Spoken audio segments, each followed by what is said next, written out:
Sveiki visiem! Šodien atkal rubrika Viskas. Kāpēc viskas un kāpēc kaut kas te šņāts?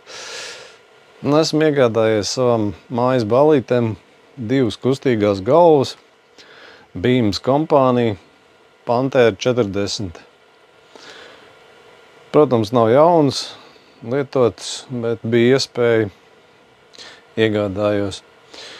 Jā, nu tādas viņas izskatās. Katrai nāk pultiņi līdzā. Pultiņi tādi, pultiņi šādi. Priekšējā panelī arī ir opcijas, ar kurām pagrozīt augstāk, zemāk, visādāk, citādāk. Nu neko, palaižam, paskatāmies, kā tas šitas griežās. Ja trāpīs objektīvā, nekas, bet ar acīm gan, tā. Tā kā programmas ir daudz un dažādas, var regulēt, kā jau teicu, ar pultu, var regulēt arī,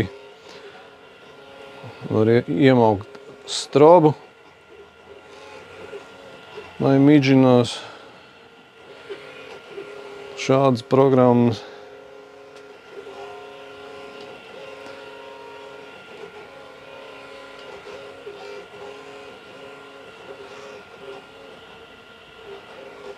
Tāda spēļmontiņa. Kaut kā tā kā būs baļļuks, liksim lietā. Paldies, ka skatījāties, lai visiem jauka diena. Līdz citai reizītei. Atā!